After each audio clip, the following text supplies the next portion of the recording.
Hello everyone, KNIS में स्वागत है। तो आज हम लोग डिस्कस अभी करेंगे इंडिया एशियान। इंडिया एशियान क्यों हम लोग डिस्कस कर रहे हैं, ये टॉपिक इतना भी इम्पोर्टेंट क्यों हो गया है। इंडिया एशियान अभी इम्पोर्टेंट टॉपिक इसलिए है कि अभी 2 दिन पहले Indian foreign minister India ASEAN foreign minister meet Delhi में हुआ है। India ASEAN foreign minister meet जो दिल्ली में वो 24वां था, 24th ASEAN India official meet जो हुआ है वो यहाँ पे दिल्ली में 16 जून को हुआ है। फॉरेन मिनिस्टर का मीट और सीनियर ऑफिशियल्स का मीट भी यहाँ पे हुआ है। तो आज हम लोग देखेंगे एशियान कैसे बना, एशियान का हिस्ट्री क्या है, एशियान इंडिया के लिए क्यों इम्पोर्टेंट है, इंडिया का एशियान के प्रति, इंडिया एशियान का क्या पॉलिसी है, इंडिया एशियान के प्रति या ईस्ट एशिया के प्रति क्या अपना पॉलिसी रखे हुए। जैसे हम लोग का पहले का पॉलिसी है लुक ईस्ट पॉलिसी, उसके बाद फिर से पॉलिसी चेंज होकर आया एक्ट ईस्ट पॉलिसी।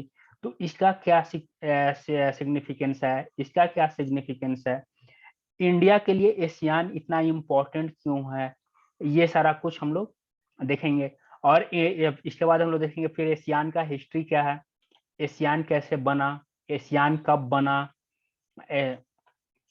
उसके बाद इंडिया और एशियान का रिलेशन, इंडिया एशियान का कोऑपरेशन, क्या कोऑपरेशन है या और क्या कोऑपरेशन किया जा सकता है, फिर इंडिया और एशियान में इश्यूज क्या है, चैलेंजेस क्या है, इंडिया एशियान का चैलेंजेस क्या है, ये हम लोग देखेंगे।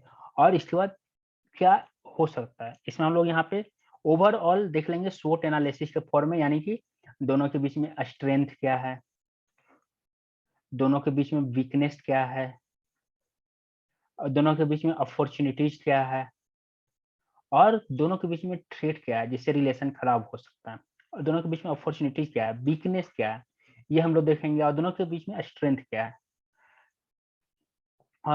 इंडिया और एशियान का कौन कौन से ऑर्गेनाइजेशन से जुड़े हुए हैं, जैसे east Asia summit, ADMM, ADMM plus, ये सब डिफरेंट डिफरेंट ऑर्गेनाइजेशन है जिसपे इंडिया भी है, एशियान भी है, ईस्ट एशिया समिट में भी है, एडीएमएम प्लस में भी है।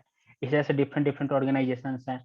उसके अलावा इंडिया और एशियान के कुछ पार्टिकुलर ऑर्गेनाइजेशन, कुछ पार्टिकुलर प्रोजेक्ट है सब है, जैसे आपका है मेकोंग, मेकोंग गंगा कोऑपरेशन, और उसके बाद है आपका IMT, India Myanmar Thailand trilateral highway, फिर हमारा है कालादान, कालादान प्रोजेक्ट। ये सब का क्या सिग्निफिकेंस है, क्या इम्पोर्टेंस है, ये कैसे कहाँ से स्टार्ट है कहाँ जाएगा, एशियान हमारे लिए कितना इम्पोर्टेंस है, एशियान से गुड रिलेशन से हमारे नॉर्थ ईस्ट पे क्या इम्पैक्ट पड़ेगा, ये सारा कुछ हम लोग यहाँ से एशियान से देखेंगे। आज ये सारा कुछ इसमें आज के वीडियो में हम लोग क्लियर करेंगे। आपको आई होप आप लोग को आज के वीडियो से सारा एशियान का जो भी इशूज है, चाहे वो प्री हो या मेंस हो, सब कुछ क्लियर हो जाए। तो सबसे पहले हम लोग देखते हैं एशियान बना कब, एशियान का फॉर्मेशन कब हुआ, what is the history of ASEAN.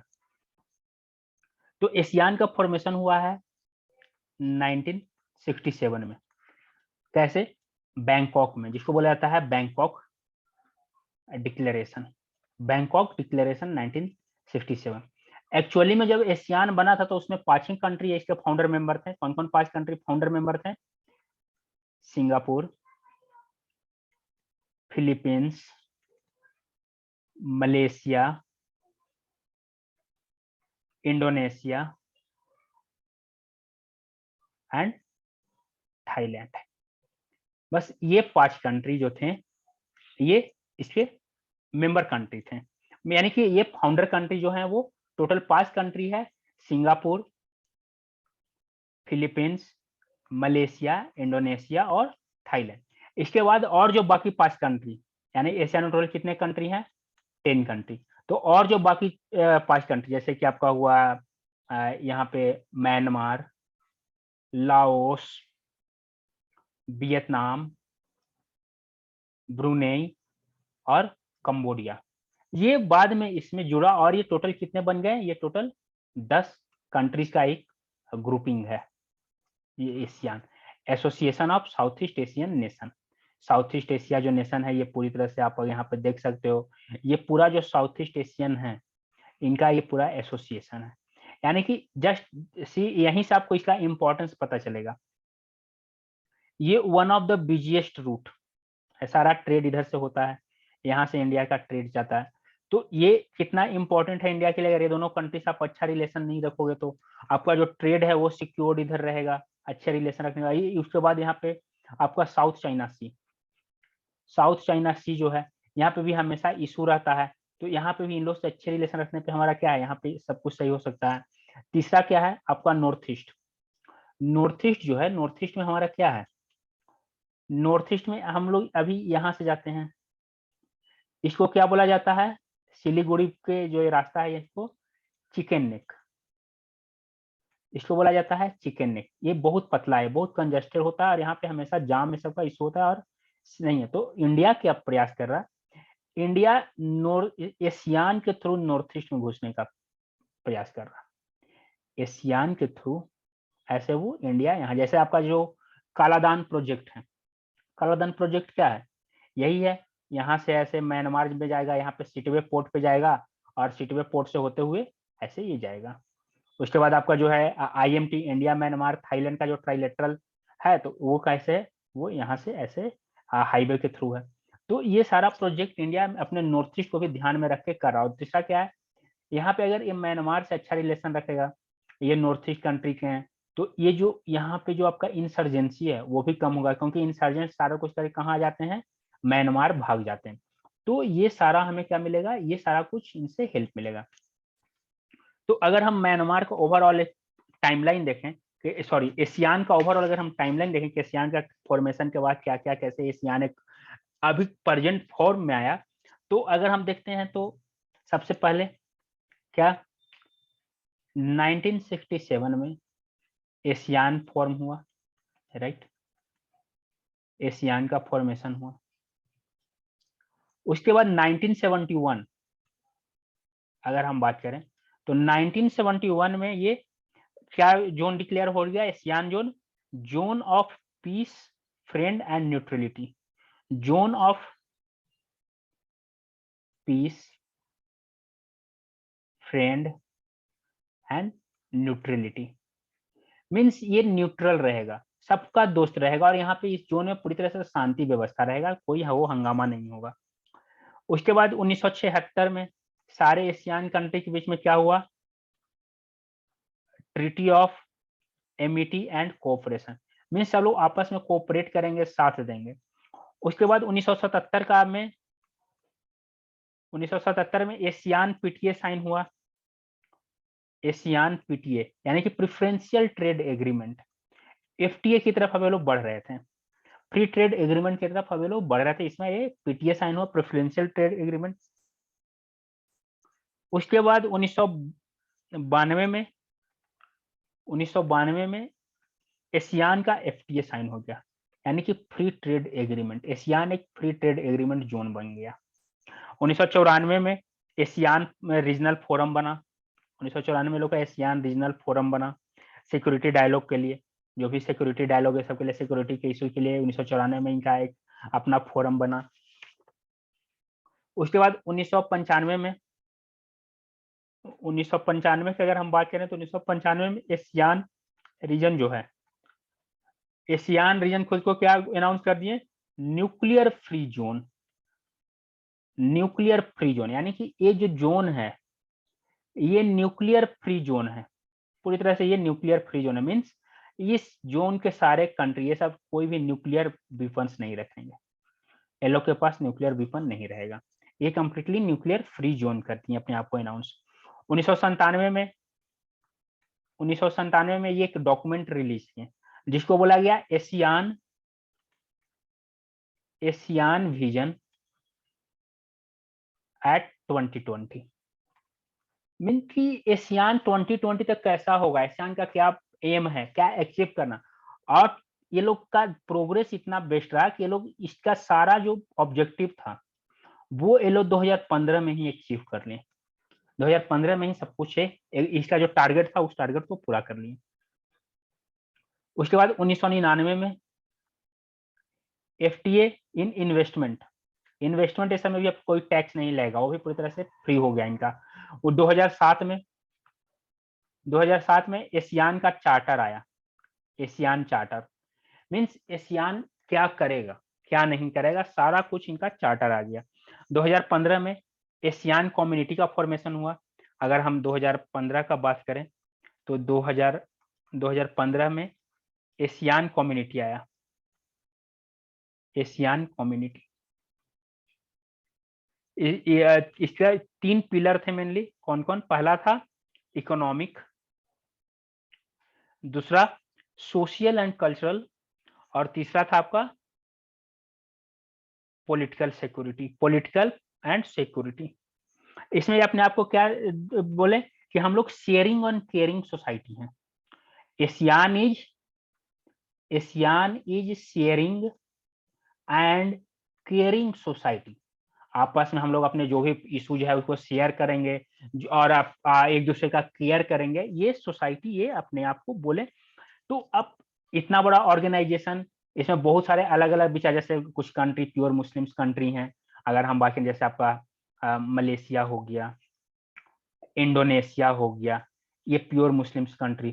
कुछ कंट्री जो है वो बुद्धिज्म को फॉलो करते हैं, कुछ हैं, लेकिन फिर भी एशियान को one of the successful organisation बोला जाता है कि ये एक सक्सेसफुल, और इवन की यूरोपियन यूनियन जो है उसे भी सक्सेसफुल ऑर्गेनाइजेशन बोला जाता था, लेकिन उसमें भी ब्रेग्जिट हो गया, इसमें भी ब्रेग्जिट हो गया, और इसमें भी बहुत सारा भी इशू चल रहा है, लेकिन इसको one of the most successful बोला जाता है। क्यों एशियान को ऐसा इसलिए बोला जाता है कि एशियान अपने 2 प्रिंसिपल पे चलता है।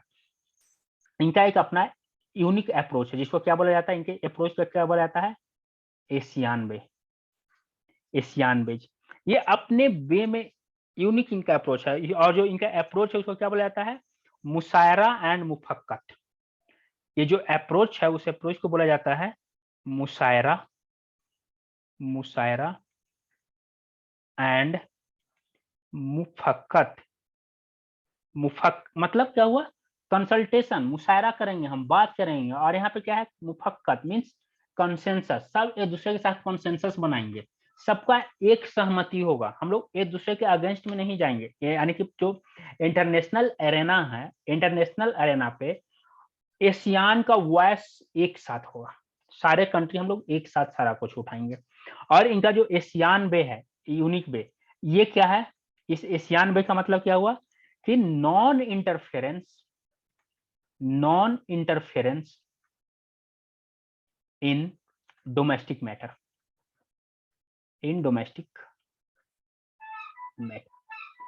हम लोग किसी भी कंट्री के, जो एशियान हमारा जो 10 कंट्री है, इसके डोमेस्टिक मैटर में हम लोग इंटरफेयर नहीं करेंगे, एनी हाउ इंटरफेयर नहीं। तभी तो आप लोग, इसका एग्जांपल है म्यांमार में, अगर जो रोहिंग्या क्राइसिस आया, रोहिंग्या क्राइसिस में भी ये लोग ज्यादा कुछ नहीं बोले, एशियान कंट्री के बाकी मेंबर, क्योंकि इनका एक अपना अप्रोच है, non interference in domestic matter. उसके बाद अभी जब म्यांमार में फिर से मिलिट्री कूप हुआ, तो एशियान जो है, एशियान ऑर्गेनाइजेशन ज्यादा कुछ नहीं बोला।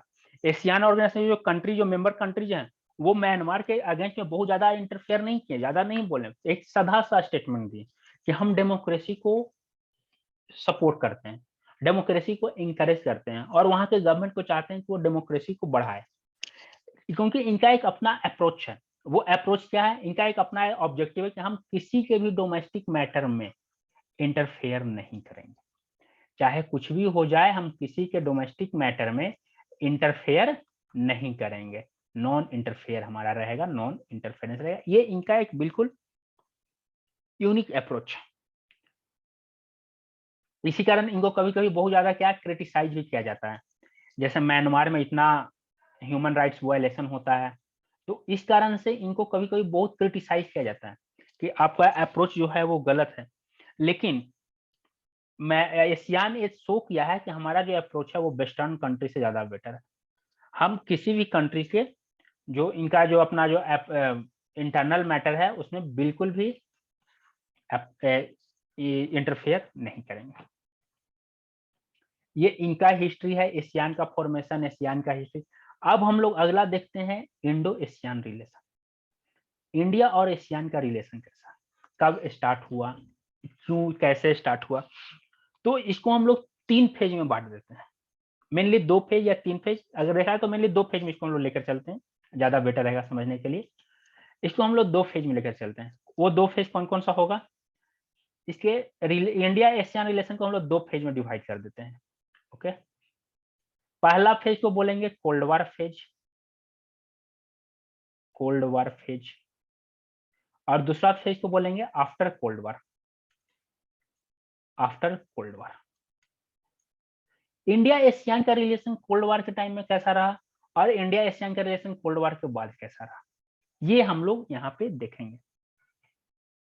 तो अगर हम बात करते हैं कि इंडिया और एशियन का रिलेशन जो है वो कोल्ड वार के बाद, कोल्ड वार के टाइम में कैसा रहा, तो हम लोग को क्लियर पता चलेगा कि इंडिया एशियन का रिलेशन कोल्ड वार के टाइम में अच्छा नहीं था। इंडिया एशियन का रिलेशन जो है वो कब स्टार्ट हुआ है, मेनली वो स्टार्ट हुआ है 1992 में, 1992 में। तो अब क्वेश्चन आता है कि एशियान तो 1967 में बन गया था, राइट, लेकिन इंडिया का इस ऑफिशियल रिलेशन जो बेटर वे में 1992 इतना लेट क्यों, इतना लेट क्यों स्टार्ट हुआ।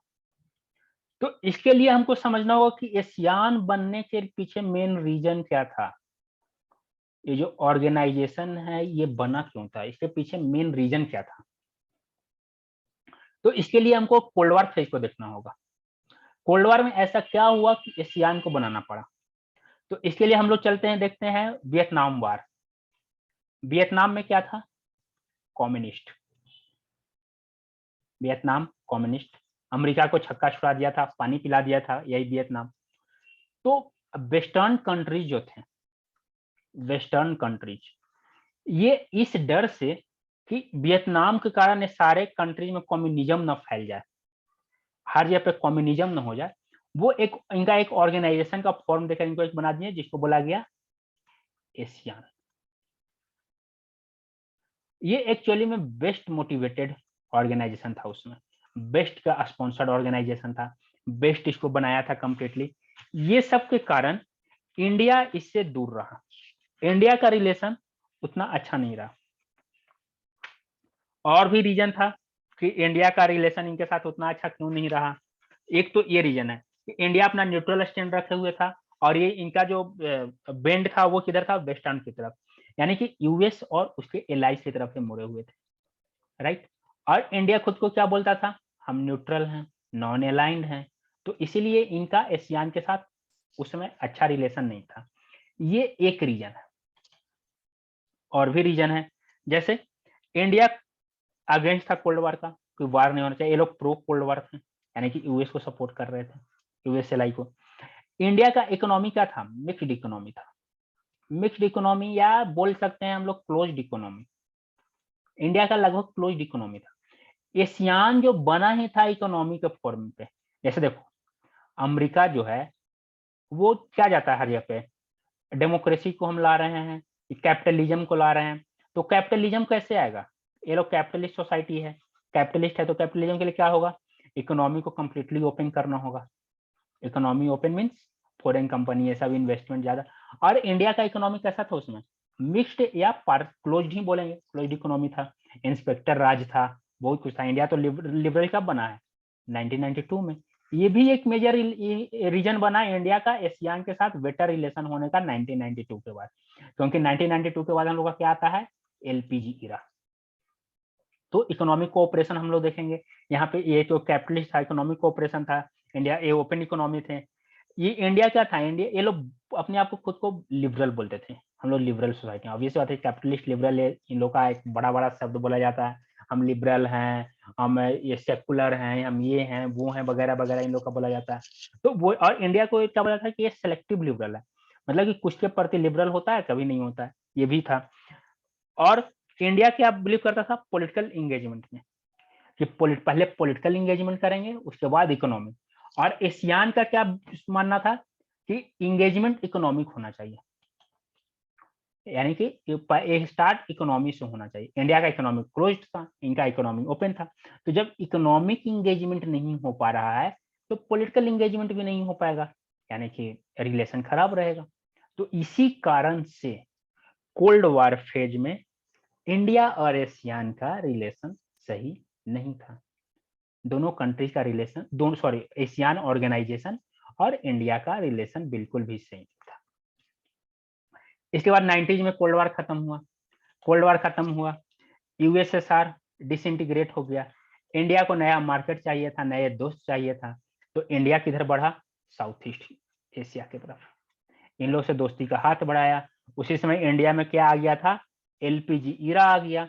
एलपीजी इकोनॉमी को ओपन कर दिया, तो ये भी एक मौका मिला एशियान की तरफ बढ़ने का, क्योंकि ये भी सेम थे, ओपन इकोनॉमी बेस्ड थे, इकोनॉमिक एंगेजमेंट पे बेस्ड थे। तो ये सब के कारण इनका जो रिलेशन था वो क्लोज होने लगा। और दूसरा क्या रीजन था कि इंडिया जो था वो यूएस से भी क्लोज होने लगा, यूएस से इंडिया का रिलेशन सुधरने लगा।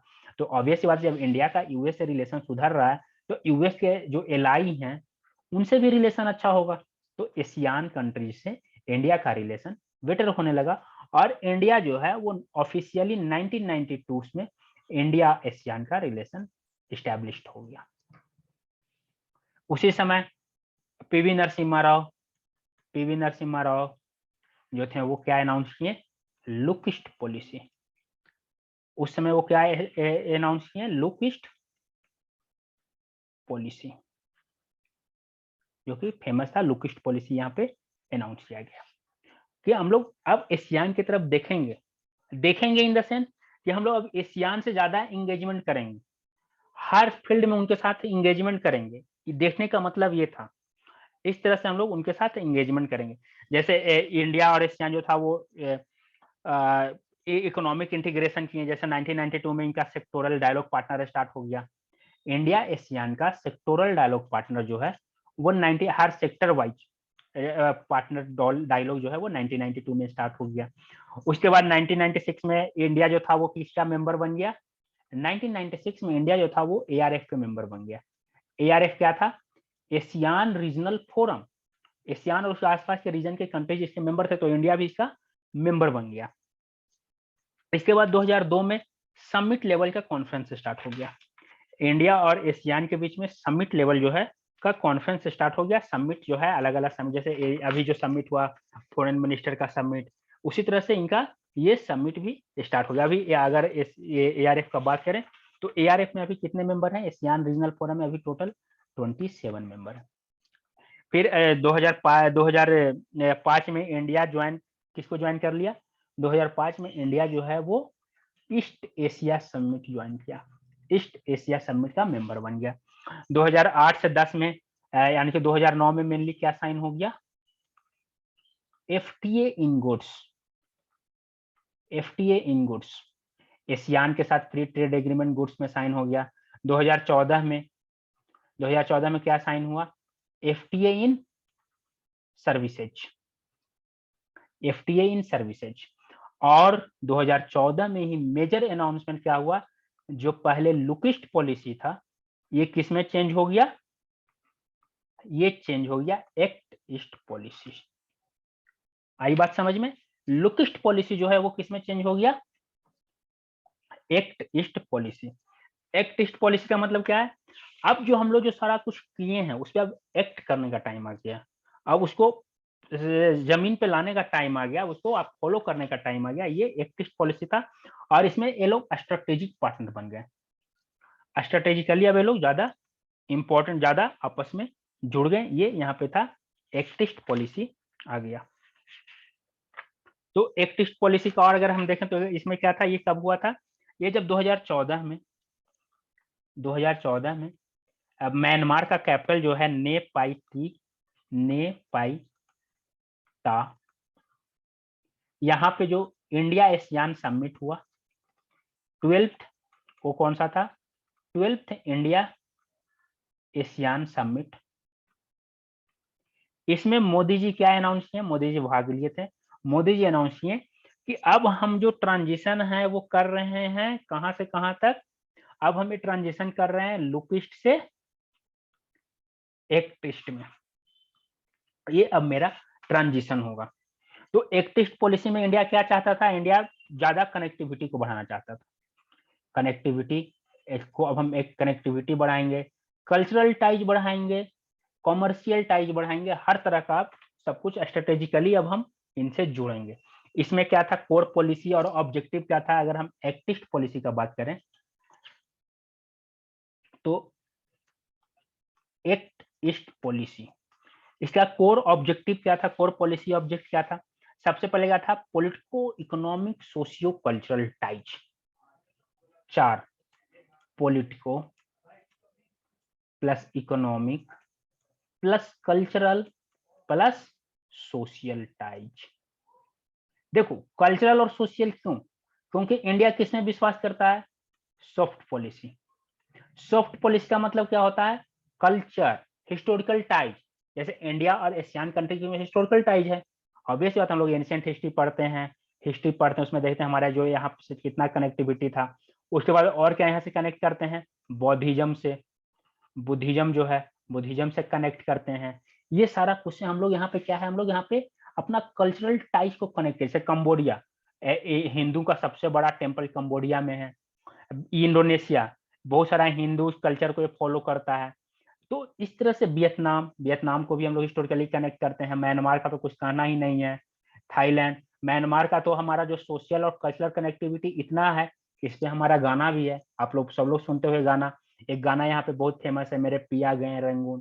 तो इस तरह से ये क्या शो करता है? ये शो करता है कल्चरल कनेक्टिविटी, हमारा सोशल और cultural connectivity, people to people connectivity, P2P connectivity. तो ये जो था एक टेस्ट पॉलिसी का ये मेजर ऑब्जेक्टिव था, कोर ऑब्जेक्टिव था। और क्या था? इंडिया जो है ये सारा कनेक्टिविटी बढ़ाएगा, हिंदुइज्म बुद्धिज्म लिंक को प्रमोट करेगा, जो हिंदुइज्म और बुद्धिज्म का लिंक है। एशियान को अपना क्या करेगा? एशियान को ईस्ट एशिया के सेंट्रल पिलर के रूप में देखेगा, कि अगर ईस्ट एशिया में जितने जो कंट्रीज हैं उसका सेंट्रल पिलर कौन है? एशियान। बॉर्डर हार्ट्स बनाएगा, जो एशियान कंट्री है, यानी कि एशियान कंट्री में कहाँ पे बॉर्डर हार्ट्स बनेगा? यहाँ पे बॉर्डर हार्ट्स बनेगा। बॉर्डर मीन्स, बॉर्डर हार्ट्स में क्या होता है? बॉर्डर हार्ट्स में हो रहता है ऐसा कि 5 किलोमीटर इधर और 5 किलोमीटर इधर के लोग यहाँ पे आ जा सकते हैं, अपना सारा मार्केटिंग कर सकते हैं, उनको वीजा ऐसा की जरूरत नहीं रहेगा। तो बॉर्डर हार्ट्स बनाएगा। और इंडिया क्या किया कि इंडिया की अपना जो स्ट्रेटेजिक टाइज है, स्ट्रेटेजिक जो टाइज है उसको बूस्ट करेगा, किसे? एशियान को यूज करके, बिम्स्टेक को, इंडियन ओशियन रीजनल जो ऑर्गेनाइजेशन है IORA, इसको इंडियन ओशियन रीजनल एसोसिएशन जो है, इस सब के साथ इसका कनेक्टिविटी को और स्ट्रॉन्ग करेगा। इंडिया इकोनॉमिक टाई को स्ट्रॉन्ग करने के लिए यहाँ पे 3 फंड बनाया। 3 फंड है जिसमें इंडिया मेनली इन्वेस्ट करता है। वो 3 इंपॉर्टेंट फंड है, वो 3 इंपॉर्टेंट फंड कौन कौन सा है ये आप लोग ध्यान में रखना। आपको जो 3 फंड्स हैं, या आप आंसर राइटिंग ये सब में आप यूज कर सकते हो। तो वो 3 फंड्स जो हैं, पहला है आपका ASEAN India cooperative fund, ASEAN India cooperative fund, आपस में कोऑपरेशन करने के लिए जो भी है सारा। दूसरा क्या है? ASEAN India green fund, green energy, green जैसे ग्रीन कनेक्टिविटी, ग्रीन फंड उसके लिए। और तीसरा जो फंड है वो है ASEAN India science and tech fund, science and technology investment, यानी कि इनोवेशन ऐसे में जो इन्वेस्टमेंट होगा उसमें इंडिया इन्वेस्टमेंट करेगा। और इसके लिए एक अलग fund, development fund, ASEAN India science and technology development fund जो है, इसमें इंडिया इन्वेस्ट करेगा। और एक अलग फंड, ये 3 फंड बनाया गया जिससे कि हमारी जो कनेक्टिविटी है वो और ज्यादा बढ़े। इसको और ज्यादा वाइब्रेंट करने के लिए लॉन्ग टर्म में इकोनॉमिक कॉरिडोर बनाने का बात किया जाने लगा, कि हम लोग एक इकोनॉमिक कॉरिडोर बनाएंगे। ये इसके बाद और क्या हुआ? यहाँ पे ट्रेड फैसिलिटेशन इशू जो था उसको हम लोग सॉर्ट आउट करेंगे, जो भी एशियान के साथ जो हमारा ट्रेड इशूज है। लॉन्ग ट्रेनिंग ये खोलेंगे हम लोग, ट्रेनिंग ये सब करेंगे, इंडियन को एशियान कंट्रीज में भेजेंगे, एशियान कंट्रीज को इंडिया में लाएंगे और उनको ट्रेंड करेंगे, पीपल टू पीपल कनेक्टिविटी जो है उसको बढ़ाएंगे। और नॉर्थ ईस्ट जो हमारा है, नॉर्थ ईस्ट को हम एज ए नॉलेज हब के रूप में प्रमोट करेंगे। नॉर्थ ईस्ट को कैसे प्रमोट करेंगे? नॉलेज हब के रूप में। अगर ये, और इसका यही हमारा जो इंडिया जो है, इंडिया के लिए north east is the gateway of ASEAN. ASEAN का गेटवे कौन है? North east. तो नॉर्थ ईस्ट को हम लोग ज्यादा और बेटर वे में डेवलप करेंगे। हम लोग क्या करेंगे, हम लोग एक्सचेंज करेंगे, इनहेंस करेंगे, एक्सचेंज करेंगे, कल्चरल रिलीजियस स्टडीज जो है ये सारा कुछ को हम लोग इनहेंस करेंगे। ये सारा यहाँ पे मेजर एंगेजमेंट जो है वो इंडो एशियान के बीच में, इंडिया और एशियान का कोऑपरेशन जो है वो बढ़ाया जाने लगा। ये मेजर रिलेशन और कोऑपरेशन जो था वो इस तरह से बढ़ाया। और भी जैसे इंडिया एशियान जो है, इंडिया और एशियान को और भी कोऑपरेशन को बढ़ाने के लिए इंडिया जो है मेंबर है बहुत सारे इस ऑर्गेनाइजेशन का मेंबर है, जैसे आपका East Asia Summit, ASEAN Regional Forum, ADMM plus, ASEAN defence ministerial meeting plus इसका मेंबर है। तो इस तरह से ये सबका मेंबर, ये सारे कंट्रीज यहाँ पे इनका रिलेशन जो है वो आगे बढ़ने लगा। तो इसके बाद आता है कि इंडिया का इश्यूज क्या है। अगर हम देखें तो कुछ चैलेंजेस जो है वो चैलेंजेस क्या है। तो चैलेंजेस में क्या है, जब से सबसे पहला तो चैलेंज अभी इंडिया एशियान जो है वो इंडिया पे डाउट की नजर से देखने लगे हैं। क्यों? क्योंकि इंडिया RCEP से बाहर हो गया है।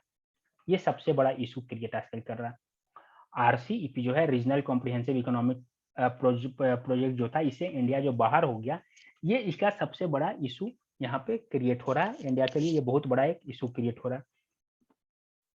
उसके बाद क्या है, मल्टीलेटरल इंस्टीट्यूशंस का लैक है हमारे पास, जिससे कि हम एशियान के साथ अपना कनेक्टिविटी ये सब ज्यादा अच्छे वे में बढ़ाएं। बिग इंटीग्रेशन पॉलिसी प्रोसेस जो है, एशियान के साथ जो हमारा इंटीग्रेशन है उसका प्रोसेस बहुत कमजोर है, बहुत स्लो है। हम लोग प्रॉपर वे में इंटीग्रेशन नहीं कर पाए, कनेक्टिविटी ये सब प्रॉपर वे में नहीं हो पा रहा है। फिर क्या है, चाइना एक और इशू आ जाता है। चाइना, बहुत सारे एशियान कंट्रीज हैं उनका चाइना की तरफ बेंडिंग बहुत ज्यादा है।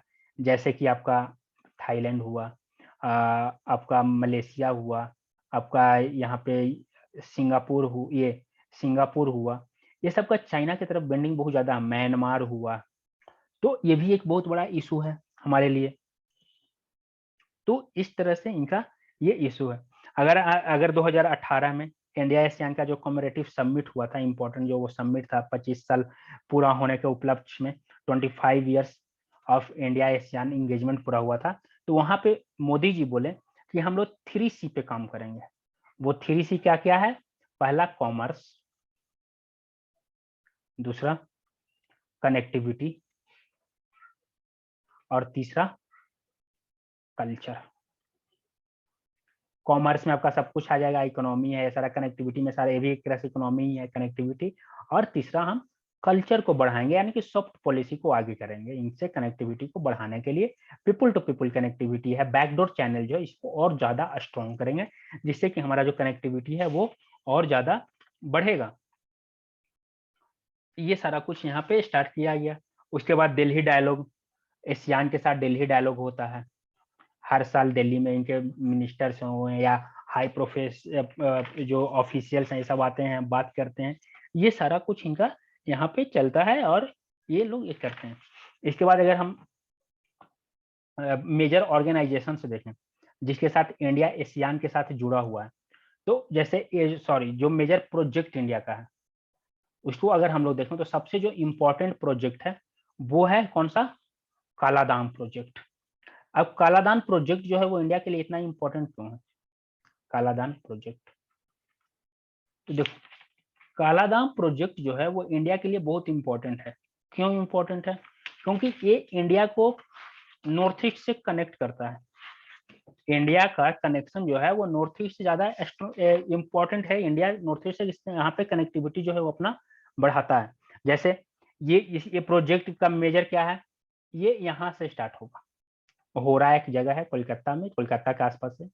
यहाँ से ये कोलकाता पोर्ट मेनली अगर है तो यहाँ से ये स्टार्ट होगा। समुद्र के रास्ता, समुद्र रूट कितना होगा, 539 किलोमीटर का सी रूट होगा। यहाँ से म्यांमार के सिटवे पोर्ट पे आएगा, और यहाँ से वाटरवेज रिवर का रास्ता जो कालादान रिवर है, इसका नाम पड़ा है कालादान प्रोजेक्ट। यहाँ से जाएगा और फिर हाईवे के थ्रू ये कहाँ जाएगा, मिजोरम। मिजोरम के लुंगिस्यान जगह है, यहाँ तक ये जाएगा। तो यानी कि इंडिया जो है, अगर मान लो कि चिकन नेक जो है, जैसे हम लोग जो ये देखते हैं यहाँ पे जो ये छोटा सा जो है, और इसके बाद ऐसे ये एशियान जो अपना नॉर्थ ईस्ट जो है वो चलता है ऐसे है। तो ये जो चिकन नेक है इसका प्रेशर कम हो जाएगा। चिकन नेक का प्रेशर कम हो जाएगा, हमारे पास एक अल्टरनेटिव रास्ता आ जाएगा। तो ये इंडिया का एक बहुत इंपॉर्टेंट प्रोजेक्ट है नॉर्थ ईस्ट के डेवलपमेंट के लिए। इसके लिए एशियान के साथ अच्छा रिलेशन होना जरूरी है। एक और इंडिया जो है वो नॉर्थ ईस्ट के साथ और अपना बेटर करने के लिए एक और प्रोजेक्ट जो लाया है वो क्या है, India Myanmar Thailand trilateral highway. ये कहां से स्टार्ट होगा, ये मणिपुर के मोरे जगह जो है वहां से स्टार्ट होगा। मणिपुर में मोरे करके एक जगह है, यहाँ से स्टार्ट होगा और ये म्यांमार होते हुए, म्यांमार के मोंडले यंगून होते हुए कहाँ तक जाएगा, थाईलैंड के मायसूट तक। मायसूट जो है जगह, मायसूट जगह है, यहाँ तक ये रहेगा। ये हाईवे है, यानी कि ये डायरेक्ट अगर हम देखें तो एशियान से हमारा कनेक्टिविटी जो है वो और स्ट्रॉन्ग कर देगा। और ऊपर से इससे क्या होगा, हमारे नॉर्थ ईस्ट में और ज्यादा डेवलपमेंट बढ़ेगा। अगर इस हाईवे बन जाता है तो इधर से इन्वेस्टमेंट जो है, ट्रेड जो है, ये सारा कुछ ज्यादा बेटर वे में नॉर्थ ईस्ट में आने लगेगा। तो इससे हमारी नॉर्थ ईस्ट जो है, नॉर्थ ईस्ट जो है वो और ज्यादा डेवलप हो जाएगा। ये सारा कुछ हम इंडिया को एशियान ज्यादा जरूरत है, क्योंकि इंडिया को अपने नॉर्थ ईस्ट को डेवलप करना, नॉर्थ ईस्ट को ज्यादा स्ट्रॉन्ग वे में रखना, इसके लिए एशियान का के साथ कनेक्टिविटी बहुत जरूरी है। ये दो मेजर प्रोजेक्ट है। इसके बाद इंडिया का एक और क्या प्रोजेक्ट है, मेकोंग गंगा कोऑपरेशन। ये प्रोजेक्ट जो है मेकोंग, मेकोंग जो है वो एशियान कंट्री का फेमस रिवर है। ये एक नहीं, 5-6 कंट्री से होते हुए जाता है। और इंडिया का क्या है, गंगा। तो अब क्वेश्चन है कि गंगा का एशियान से क्या रिलेशन। तो इंडिया के लिए गंगा जो है वो क्या है, गंगा नदी क्या शो करता है इंडिया के, कल्चर, कल्चर को। इसी तरह मेकोंग भी उधर का कल्चरल रिवर है, हिस्टोरिकल रिवर है, पुराना रिवर है, और इंडिया का गंगा है। तो ये दोनों के नाम पे ये मेकोंग गंगा कोऑपरेशन बनाया गया है, और इसीलिए इसका नाम क्या रखा गया है, मेकोंग गंगा कॉरपोरेशन। इसमें टोटल कितने मेंबर हैं, 6 मेंबर हैं मेकोंग गंगा कॉरपोरेशन में। और ये कब स्टैब्लिश हुआ था, ये 2010 में। 2010 में वियतनाम, वियंटेन जो कैपिटल ऑफ लाओस, लाओस का जो कैपिटल सिटी है बेंटेन, वहां ये वहां समिट में ये किया गया। और इसमें 6 कंट्रीज हैं, कौन कौन, India, Myanmar, Thailand, Cambodia, Laos and Vietnam. अगर इसको आप शॉर्ट फॉर्म में याद करो तो आप ऐसे याद कर सकते हो, CMLT, या तो फिर CMLV भी याद कर सकते हो, CMLV और IT तो है ही, इंडिया थाईलैंड दोनों डेवलप बड़ा कंट्री, और ये CMLV कंबोडिया म्यांमार लाओस और वियतनाम। इसका पर्पज क्या है, इंडिया का जो एक्टिस्ट पॉलिसी है उसको आगे कैरी फॉरवर्ड करना। अब जो इसका पर्पस को चेंज करके इसके एक्टिस्ट को आगे फॉरवर्ड कर दिया गया है। और मेकोंग पार्टनरशिप में इंडिया क्या है, वो थाईलैंड के साथ क्या कॉर्पोरेट करेगा, कैपेसिटी बिल्डिंग करेगा। और जो लिस्ट डेवलप कंट्री जो है, इंडिया थाईलैंड के साथ मिलकर जो इधर के जो लिस्ट डेवलप कंट्री जो है, यानी कि लिस्ट डेवलप कंट्री कौन कौन सा है, म्यांमार, लाओस, कंबोडिया, वियतनाम, इसको डेवलप किया जाएगा, इसको डेवलप किया जाएगा, ये यहाँ पे बोला गया है। इसका स्ट्रेटेजिक सिग्निफिकेंस क्या है इस मेकोंग गंगा कॉर्पोरेशन का, तो ये स्ट्रेटेजिक इनिशिएटिव है इंडिया का। क्या, लोस्ट ग्राउंड जो एरिया में है नॉर्थ एशियन कंट्री के साथ अपना ट्रस्ट को और ज्यादा रिबिल्ड करने के लिए ये सारा कुछ यहाँ पे, क्योंकि ये दोनों क्या है, सिविलाइजेशनल रिवर है। जैसे चाइना जो है, चाइना भी, चाइना एक्चुअली में इंडिया जो है वो चाइना का जो इनिशिएटिव है उसको काउंटर करने के लिए ये लाया है। कौन सा उसका इनिशिएटिव है, चाइना का इनिशिएटिव है ग्रेटर मेकोंग रीजन। ये सारे जो मेकोंग रीजन का जो इनका एक वो ऑर्गेनाइजेशन बना के ये सारा कुछ करने का प्रयास किया जा रहा है। यहाँ पे हम यहाँ देखेंगे मेजर जो इधर जो एशियन रीजनल जो ऑर्गेनाइजेशन है वो सारा कुछ, कि उसमें कौन कौन से कंट्रीज हैं। जैसे एक सार्क है, south Asia association of regional cooperation, ये अभी क्या कहाँ पे है, ये अभी डोरमेट में चला गया है, फ्रीज हो गया है। बिम्स्टेक है जो इम्पोर्टेंट है, इसमें कितने मेंबर्स हैं, ये सारा कुछ बिम्स्टेक में। उसके बाद ECO, ECO अब बात आता है कि ECO क्या है, तो ECO है ईस्ट कोऑपरेशन और इकोनॉमिक कोऑपरेशन ऑर्गेनाइजेशन। ईसीओ क्या है? Economic corporation organisation. ये इसमें 10 कंट्रीज हैं और ये एक इकोनॉमिक ऑर्गेनाइजेशन है जो ये सारे को एक साथ रखता है। इसके बाद आपका आता है ओटीएस। ओटीएस क्या है? ओटीएस है ऑर्गेनाइजेशन ऑफ तुर्की स्टेट। ऑर्गेनाइजेशन ऑफ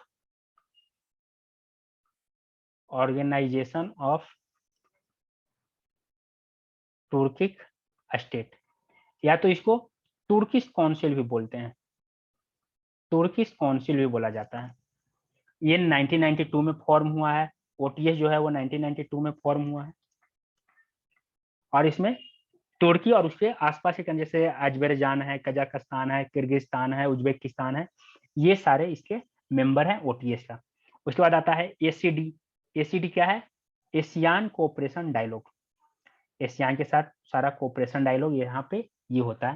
उसके बाद ये एशियान है, आपका बिम्स्टेक है, एमजीसी है, मेकोंग गंगा कॉरपोरेशन, जीसीसी है, गल्फ कंट्रीज, एससीओ है, संघाई कोऑपरेशन ऑर्गेनाइजेशन। तो ये मेजर सारे ऑर्गेनाइजेशंस यहाँ पे ये मेंशन किया गया है। एआरएफ जो है ये ओवरऑल एआरएफ है, एशियान रीजनल फोरम। तो ये सारा इंपॉर्टेंट ऑर्गेनाइजेशन है जो इंडिया जो है वो यहाँ पे इसके मेंबर बहुत सारे का मेंबर है और ये एशियान के साथ सारा डेवलपमेंट कर रहा है। उसके बाद अगर हम देखें ईस्ट एशिया समिट और एडीएमएम प्लस। एडीएमएम प्लस क्या है?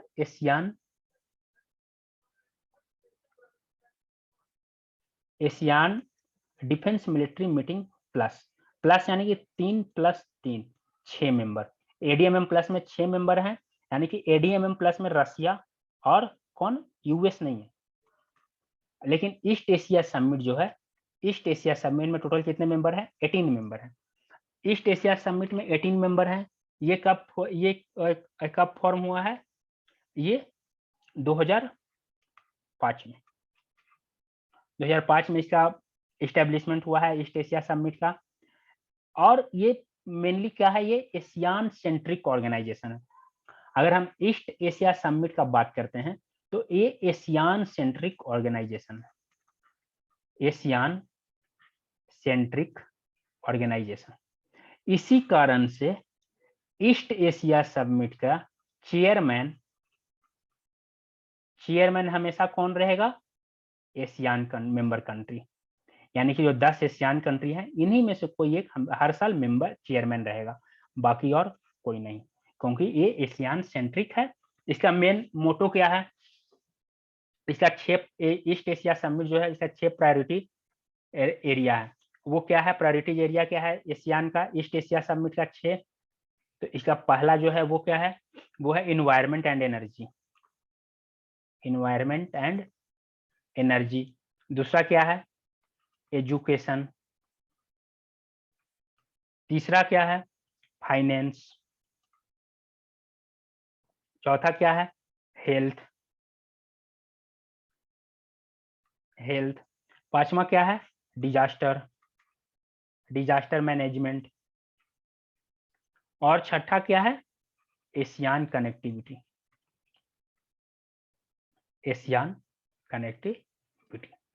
ये इसका मेजर 6 प्रायोरिटी एरियाज हैं जिसपे ईस्ट एशिया समिट को फॉर्म किया गया। ठीक है, तो ये मेजर ईस्ट एशिया समिट का प्रायोरिटी एरियाज हैं।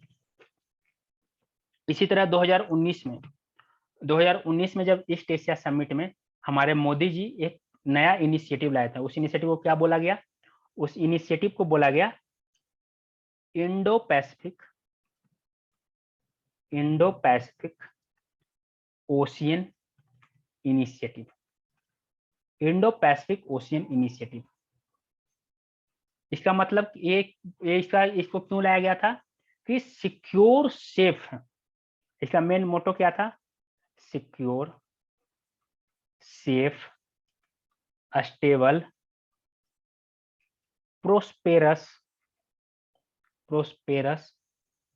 And sustainable maritime domain with maritime ecology.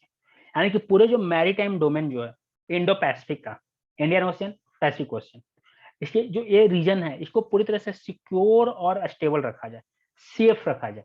सिर्फ ट्रेड के मामले में नहीं, इकोलॉजी के मामले में भी। इकोलॉजी हो गया, मैरीटाइम सिक्योरिटी हो गया, मैरीन रिसोर्सेज हो गए, डिजास्टर रिस्क रिडक्शन मैनेजमेंट हो गया, साइंस एंड टेक्नोलॉजी, और इस एरिया में एकेडमिक कोऑपरेशन के लिए, ये सब के लिए ये नया इनिशिएटिव को मोदी जी हमारे लॉन्च किए थे 2019 के ईस्ट एशिया समिट में।